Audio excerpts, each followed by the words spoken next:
নমস্কার। চন্দ্রা বাসু ম্যাডাম জানতে চেয়েছেন যে হাইকোর্ট থেকে তিনি অ্যাপিলে জিতেছেন টেনেন্টের এভিকশন কেসে। হাইকোর্ট থেকে 60 দিন সময় দিয়েছেন টেনেন্টকে খালি করার। টেনেন্ট যদি 60 দিনের মধ্যে খালি করেনি এবং 19 জানুয়ারি ডেটটা শেষ হয়ে গেছে, তা সত্ত্বেও টেনেন্ট খালি করেনি।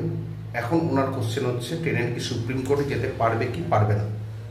দেখুন, টেনেন্টের রাইট আছে সুপ্রিম কোর্টে যাওয়ার, এবং সেটা 30 ডেজের মধ্যে এসএলপি করতে হয় আর্টিকেল 136 অনুযায়ী, special leave petition. Special leave petition যদি অ্যালাউ হয় তখন সুপ্রিম কোর্ট স্টে দেন, তবে অকুপেশন চার্জ অত্যাধিক চাপায় সুপ্রিম কোর্ট, হাইকোর্টের থেকে অনেক বেশি। সেক্ষেত্রে টেনেন্ট কতদিন টিকে থাকতে পারবে অকুপেশন চার্জ দিয়ে, সেটা সন্দেহ আছে। না হলে যদি অ্যাপিলটা অ্যাডমিটও হয়, স্টে হবে না।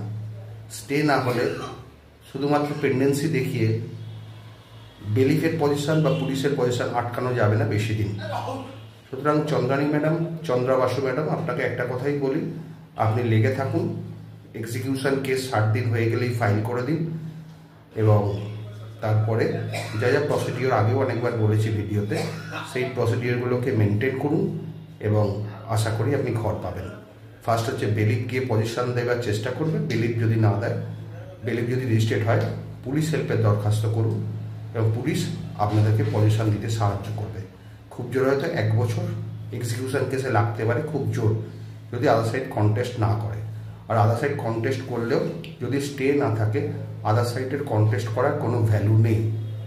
আপনি কিন্তু সহজেই এক্সিকিউশন করে বেলিফ এবং পুলিশের সহায়তায় ঘরটি দখল পাবেন।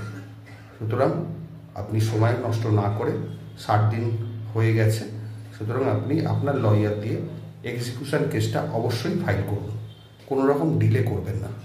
আর একটা জিনিস মাথায় রাখবেন, 2 বছরের মধ্যে এক্সিকিউশন কেস করলে বেলিফকে বা পুলিশ নিয়ে যেতে গেলে আদার সাইডে কোনো নোটিশ দিতে হয় না। এক্সিকিউশন কেস উইদাউট নোটিশে হয় আদার সাইডের প্রতি, যদি 2 মাসের মধ্যে ফাইল করেন। আর যদি 2 মাস পেরিয়ে যায়, এক্সিকিউশন কেস ফাইল করলে 2 মাস নয়, 2 বছর যদি পেরিয়ে যায়, তখন আদার সাইডে একটা নোটিশ করতে হয়। এটা মাথায় রাখবেন। হ্যাঁ, পুলিশ হেল্পের দরখাস্ত অর্ডার 21 রুল 97-এ আপনাকে আদার সাইডকে কিন্তু নোটিশটা সার্ভিস করা বাঞ্ছনীয়। যদিও 208 CR সিভিল রুলস অ্যান্ড অর্ডারেও করা যায়, পুলিশ হেল্পের দরখাস্ত এক্সপার্টি মুভ করা যায় আদার সাইডকে নোটিশ না দিয়েও, তবে অনেক কোর্ট সেটাকে অ্যালাউ করেন না।